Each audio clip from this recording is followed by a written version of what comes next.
So why are we often so afraid to show our authentic selves to the world? Why are we so afraid to share a need, to follow our desires, to set a boundary, to speak our truth? Why are we so ashamed for who we truly are, often subconsciously? Why are we so busy with trying to belong, trying to conform to what is normal?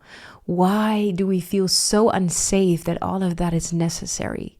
What happened to us? Why are we so lost in some way? Why do we struggle so much with authenticity in this society? Well, as I always say in all my videos, it's not that illogical that we are this way. We live in a society that is very oppressive, emotionally immature, unsafe, dangerous, sometimes even.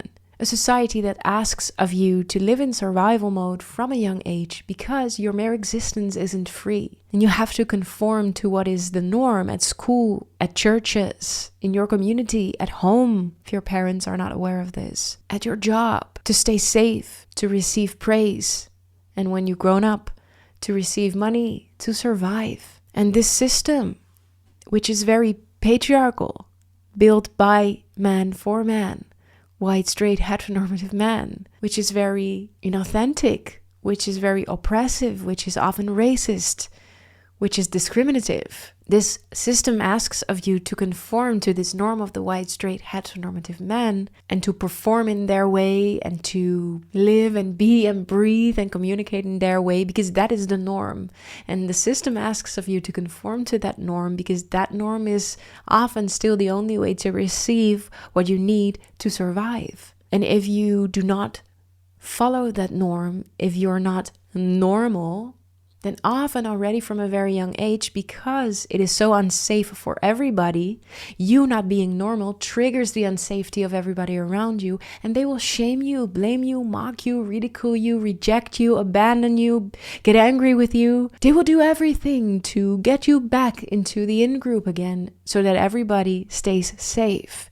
And it's this unsafety and this fear of rejection and abandonment and this fear of dying in a system if you do not conform to the norm and belong to the rest of the group that is making you feel ashamed and afraid for who you truly are, for who you authentically are already from a very young age. Because who you authentically are is often not what is the norm. It's not mainstream. It's not normal. It's your unique, authentic expression of what it means for you to be a human being with your own preferences, desires, needs, boundaries, goals, dreams. If we were free to be who we truly are in this society because, for example, the money system wouldn't be here or we would be assured that we survive anyway, whatever we do, the world would look completely different. But it's this fear of dying almost, this anxiety for dying, this fear of losing everything, not getting money, not getting praise, not getting validation, not being able to eat, losing your house, etc. that is almost keeping you in some kind of mental mind. That's the same. Mind prison, mental slavery, I wanted to say, and mind prison that is making you afraid of showing the world who you truly are. And it's the suppression of your authentic self and your vulnerability and who you truly are already from a very young age that makes you believe that there is something wrong with you and that you should feel ashamed of yourself. And it's this shame is a protection, right? It's a protection mechanism. It protects you from rejection, from abandonment, and thus from dying alone somewhere, not having money, food, a house, shelter, etc. But it's also this shame that is holding you back from really expressing who you truly are, and especially from realizing that it's way safer to express who you truly are than you think.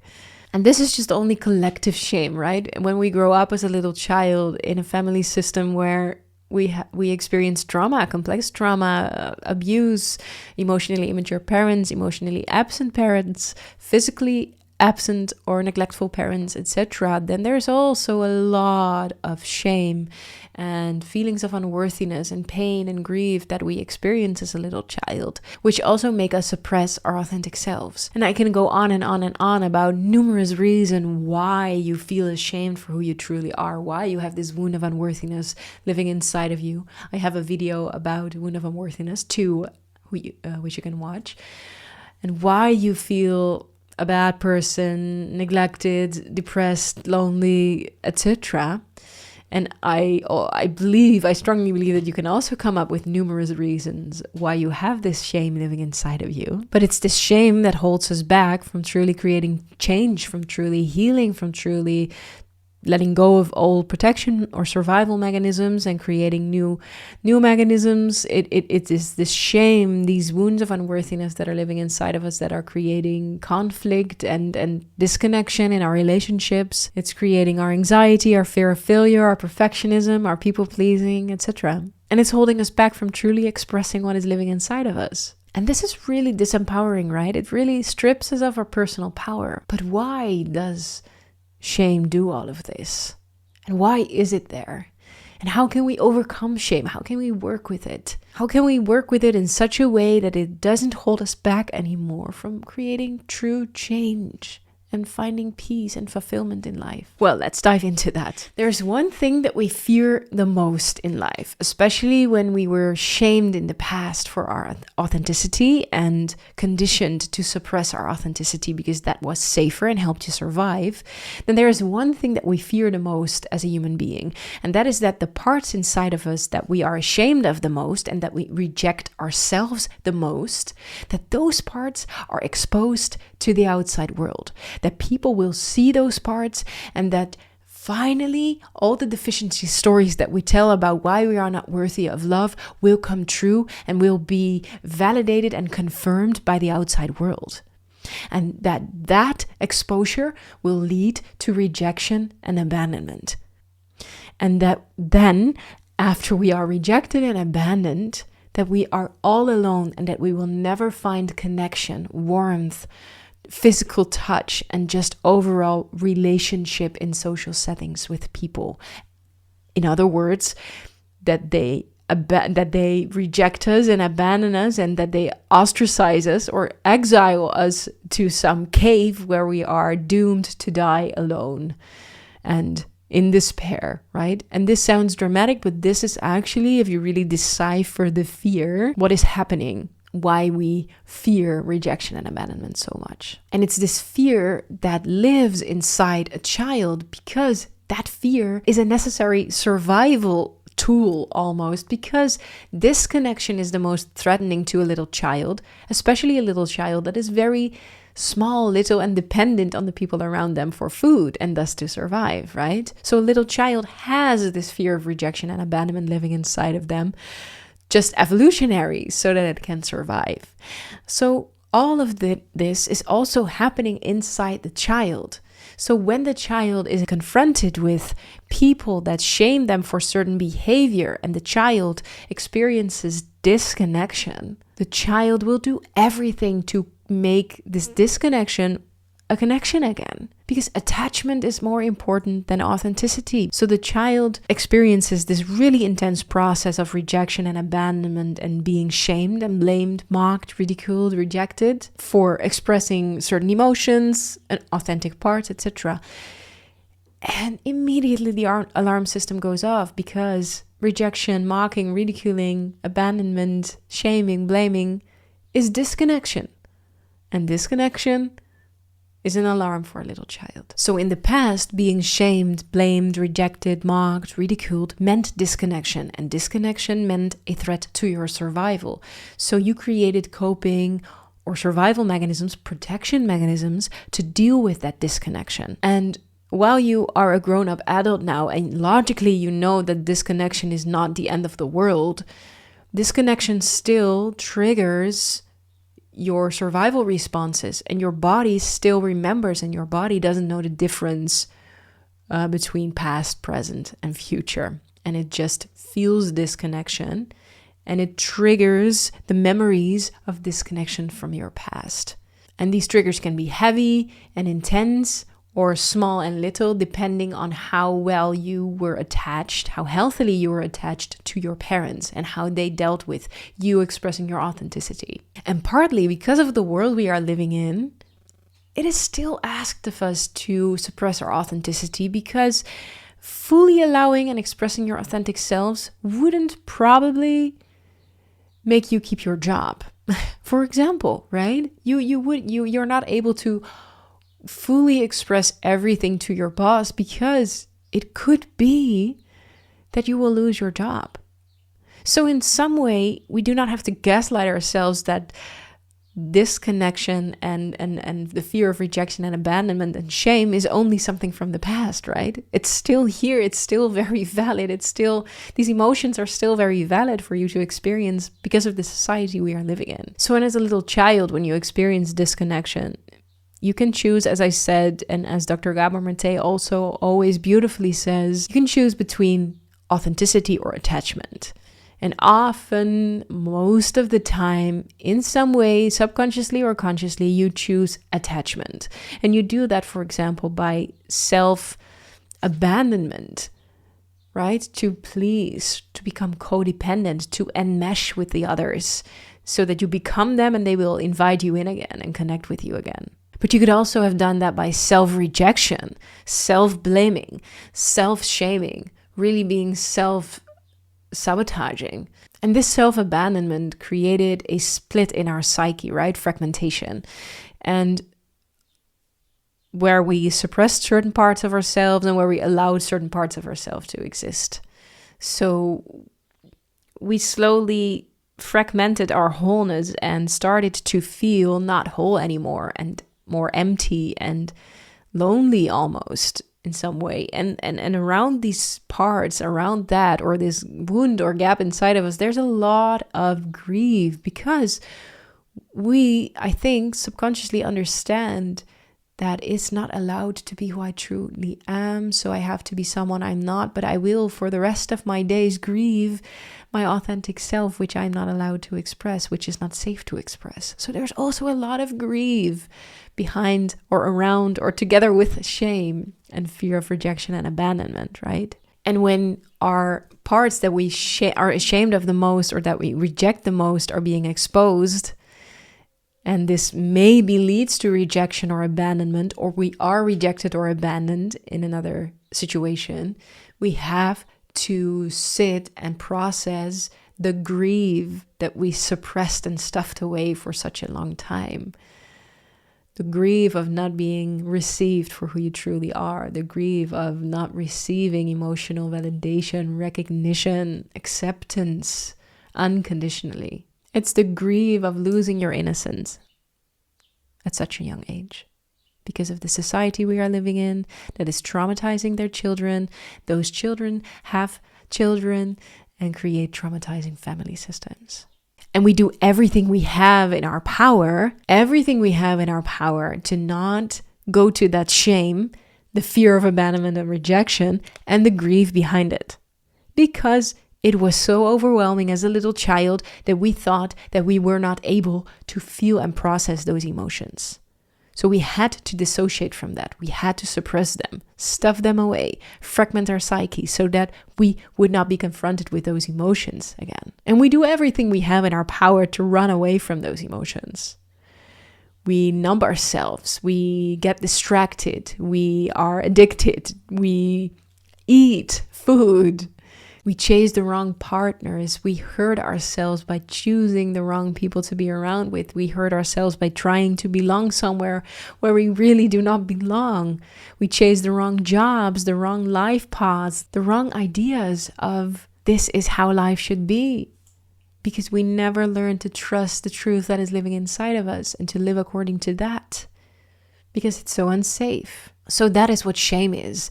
The fear that you have to sit with the grief after the parts inside of you that you shame the most yourself or reject the most yourself are exposed to the world, and you are rejected or abandoned for that. And this has a very paralyzing effect. This fear holds you hostage. It's this fear that is holding you back from truly healing and transforming yourself in your life. It disempowers you. It strips you of your life force energy. It holds you back from connecting with the people you love. So, and how then do you work with that shame and that paralyzing fear of rejection and abandonment, right? How do you work with the biggest fear that we all carry inside of us, and that is having to feel the grief that is behind these emotions and these fears? Well, first, the number one thing which asks of you to be courageous is not running away anymore or hiding anymore the parts that you feel so ashamed of. Not hiding your vulnerable side, not making yourself bigger than you are, not making yourself smaller than you are, but to truly get in touch with your vulnerability, this wounded, scared, lost, hurt inner child inside of you, that part inside of you, and to really acknowledge it, to really say, holy F, I'm really so afraid, I feel so insecure, I feel so alone, so ashamed for who I truly am. Really get to know that feeling inside of you, that vulnerable part inside of you, and not run away from it anymore, not numb it anymore, not try to hide it anymore. And acknowledging that inside of you, that part inside of you, accepting it, making contact with it, inviting it into your reality, into your existence. By doing that alone, where you feel safe, or with someone you feel safe with, it really is so freeing, because you do not have to run away anymore from all of your grief and shame and fears. You don't have to run away anymore. Turn your back to it. No, face them, right? Look them in the eye. Allow them to be there. Just allow and acknowledge, yes, there is a lot of shame inside of me. I feel very vulnerable. I feel very insecure. And I'm not going to do anything to mask that. I'm not going to do anything to numb that. And I'm going to understand what my survival and coping mechanisms, my protection mechanisms were that I created to protect and to encapsulate almost that grief and that fear and my shame. What are your protection mechanisms? What did you do to stay attached and connected to others? What do you still do up until today to stay attached and connected to others? Which is asking of you to self-abandon or self-suppress or to blow yourself up. You can think of all the things that you do to receive external validation, to receive love, to receive recognition, to receive praise. All the things that you do that make you feel seen by others. All the things that you do that make you feel more worthy and more confident and more safe, almost. All the things that you do to mask your quirks, to mask your vulnerable side, your vulnerable part, to mask your fears, to mask your insecurities, to mask your unworthiness. And when you know these protection mechanisms, then you can investigate them and try to slowly over time not use them anymore, and build some emotional tolerance around what is happening inside of you when you do not mask yourself, when you do not protect yourself. And the number one thing that really helped me to overcome this shame and this fear of rejection and abandonment is there were certain, and still of course, but there were certain parts that I was really ashamed of, like I think being vulnerable and small, not knowing it all. And I just became very conscious of that when I was in a relationship with someone that made me feel very insecure, because it was a very confident, trustworthy, but very confident person. It made me very, very conscious of how effing afraid I was, how insecure I was, how I was so busy what the other person was doing, saying, feeling, so that I could enmesh with that, so that I could please that, so that I could adapt to that, so that would make me feel safe. So I discovered, hey, I'm a really big people pleaser. I really enmesh with other people. I'm really codependent in some way to keep myself safe, because it felt so unsafe to express an individual authentic expression, an individual identity. It felt so unsafe because of my own traumas from the past, and I just got very conscious about that. And when I became aware of that, I was feeling that way, and what I was doing to mask that,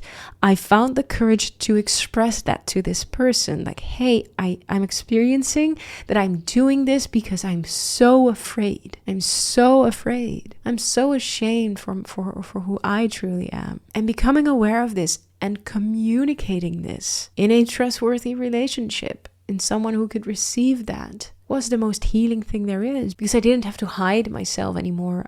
I didn't have to mask my vulnerability. I didn't have to almost deny and dissociate from the dysregulation in my body and my insecurities and my shame and my fear of rejection and abandonment. So I just exposed the things I was most ashamed of. Or I exposed not even the things I was most ashamed of, but I exposed my insecurities and my vulnerabilities. So I dared to stay vulnerable and to say, hey, I'm feeling very afraid right now and insecure. And I see that I'm doing this and this and this, so that we stay connected. And I want to share this with you because I hope it helps me to not do it in the future. And it helped. Step by step, slowly, over time. And by allowing myself to experience that and not denying it anymore, but becoming aware of it, acknowledging how it feels in my body, how it felt in my body, and communicating it and having it received, witnessed by someone who was okay with it, with that, was so healing that it opened me. And I had to grieve and grieve and grieve and cry. But I could finally let those tears come and heal and integrate almost that experience in my being. And slowly my nervous system, my body got used to experiencing that fear of rejection and abandonment, but I was able to tolerate it more. This is what I call emotional tolerance. I have a video about emotional tolerance and what it is and how you can build it. But I was able to tolerate it more in my body. The fear of disconnection. So instead of instantly running for connection, I was slowly over time able to stay and sit with the disconnection and feel okay with it. So let's say in the past you were a very loud child and you were really shamed and ridiculed and mocked and blamed for being so loud. And every time this led to a disconnection from your mother, for example, she really judged your loudness. She really told you that that isn't okay for a little girl, whatever, if you're a girl.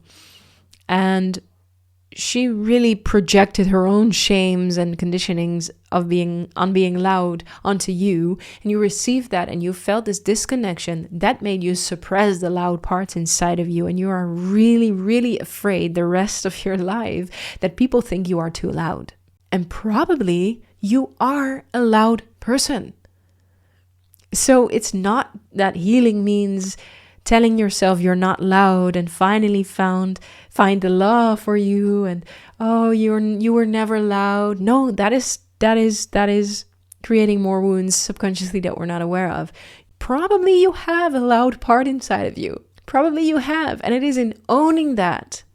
Like, oh wait, maybe I am too loud sometimes. It's in owning that and tolerating the disconnection that it maybe causes with people and holding yourself in the process of that disconnection and tolerating that, soothing yourself, reparenting yourself, calming your nervous system, that you slowly start to integrate that loud part inside of you and tell that loud part, hey, actually it's okay. You can be part of my existence. It's part of who I am. So you do not have to lose your energy to suppress that part inside of you. You do not have to try to mask that part, being afraid of being rejected or abandoned for it, because your mother rejected and abandoned you for that, which is very sad. But it is by allowing that loud part to be a part of you and owning that part. Oh, maybe I am too loud sometimes. Yes, that's me, and I love myself for that. That you give yourself the space to grieve the disconnection with your mother on that part, which is really sad, if that was really her intention, right? So, and by owning that part and not rejecting or abandoning that part yourself, you create wholeness, you integrate it. This is what healing is. And you can ask that part, hey, why am I so loud? What is my need behind it? Maybe I was loud because I needed my mother and her love. Maybe I get loud when I'm enthusiastic or I feel unheard, not heard by others. Maybe I'm loud when I want to make sure that people hear me or understand me because I love them and I want them to know that I care, right? So you can ask that part, why am I loud? What is the need behind it? And how can I meet that need? And all of this together, all these steps that I've just talked about, can help you to heal your shame, overcome it, integrate it, and to grieve the rejection and the abandonment that you have experienced physically, emotionally, mentally, spiritually, as an individual in your family system and as a human being in our collective system. So thank you for being here. Any questions, please ask them below the video. If the question is good enough for a video, I will use them for my Q&A videos. So always feel free to ask your questions, share your situation, and I will respond to that with love because I cannot do anything else than this. This is my passion. Thank you for being here. Have a nice day and good luck.